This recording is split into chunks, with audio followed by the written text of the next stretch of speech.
If you have the Pittsburgh Penguins being among the best teams in the Eastern Conference with the Tampa Bay Lightning being among the worst, you are a goddamn liar.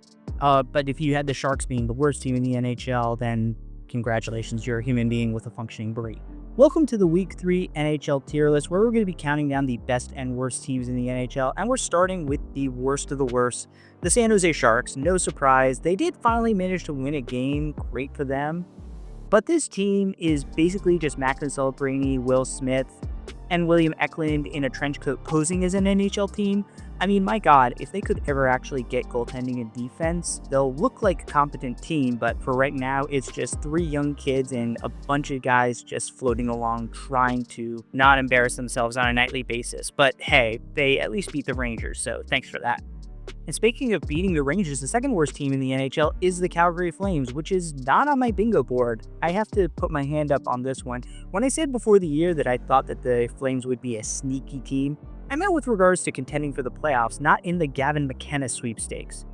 I mean, that's what happens when Dustin Wolf plays like a mere mortal and nobody on your team can score. Like, literally, can anybody on this team actually score a goal? But yeah, this team is about to be sold off for scraps, so Nazem Kadri, Rasmus Andersson, and Blake Coleman, hope you enjoyed the scenes at Calgary because they'll be in your rearview mirror pretty soon. Now, the third worst team in the NHL after 3 weeks is, no surprise, the New York Rangers, who lost to those two absolute atrocities. And I guess I gotta apologize to Peter Laviolette because it wasn't coaching that was holding back the Rangers last year. I mean, how on earth does a team this talented look absolutely terrible? And don't be blaming Igor Shesterkin for putting up one bad game against Calgary. You need to be able to overcome your all-star goaltender having one clunker of a game. This team can't score, they can't defend, Zibanejad still can't hit water from a boat, but as a fan of another Metro Division team, boy, it's just the greatest comedy that's ever been written.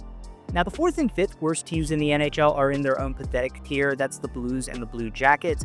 Neither of these teams did I have very high expectations for, but, the Blues made a run to the playoffs last year, so I thought that they would be at least competitive. Cut to Boston Bruins fans laughing at how Jim Montgomery's already worn out his welcome and been exposed. But for the Blue Jackets, just like the Flames, can somebody on this goddamn team score a goal? I mean, you have a rookie in Jet Greaves playing outside of his mind, and you have a Norris Trophy caliber defenseman in Zach Werenski. Somebody on this team needs to score.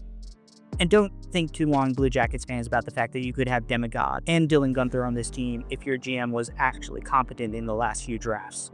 So there's your bottom five, but where does the rest of the NHL stack up? Well, above the pathetic teams, I had a you can't fool me tier. These are teams that are winning right now, or at least performing better than I thought, that I think are just about to come down. We got the Blackhawks, Flyers, Islanders, Ducks, Canucks, and Predators. All of these teams are having some varying degrees of success, but there's an explanation for it. Either they're getting great goaltending, they had an easy schedule to start the season, they're getting kind of unsustainable performances from some key players.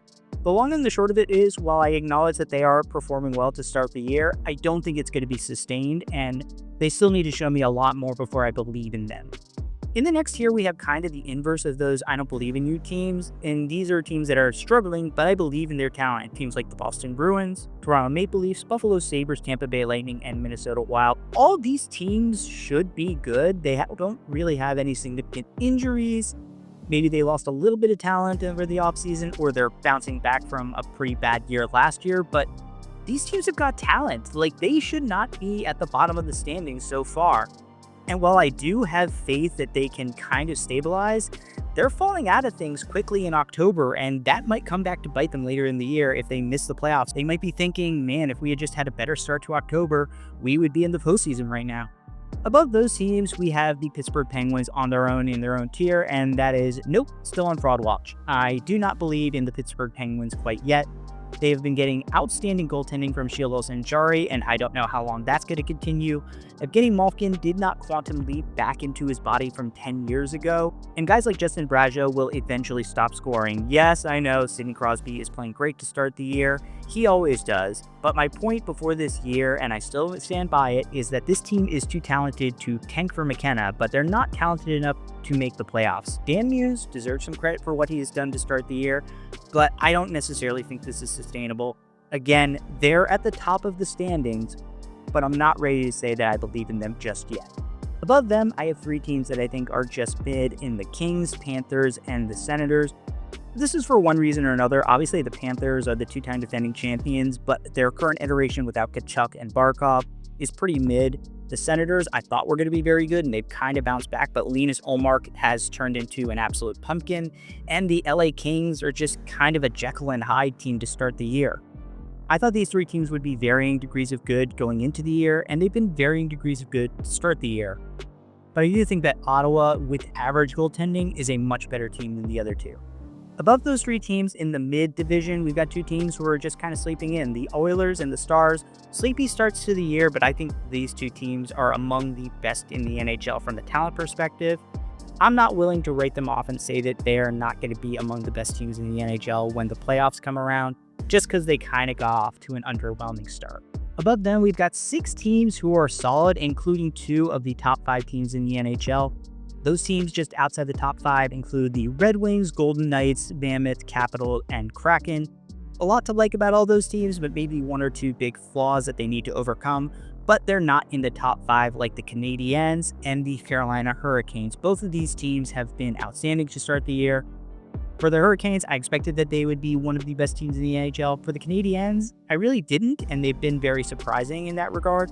I thought that their forwards would be a weakness, but between Demigod, Caulfield, Suzuki, and Slavkovsky, they got more than enough firepower to overcome kind of lackluster depth, especially when they're getting contributions from the blue line. But those 2 teams, I think, still have a few flaws, which keeps them out of the elite tier, which is 3 teams. First, the Winnipeg Jets. I think that this is just top to bottom one of the most complete rosters in the NHL. They don't have the high-end talent of some of the other teams, outside of goal, of course. But there are just no holes on this team when they are completely healthy, and Connor Hellebuyck hasn't even been playing at his peak level. Then you've got 2 teams in the Colorado Avalanche and the New Jersey Devils, and I give the Devils the edge just because as of this recording, they've only played once and the Devils won it. Maybe the Avs will win their second matchup, and in that case, maybe you can make the argument the Avs are the better team. But both of these teams are kind of in the same boat. Elite high-end talent, good goaltending, at least solid enough, and they have just been on a tear to start the year. So the Devils and the Avs, 2 of the top teams in the NHL, both elite.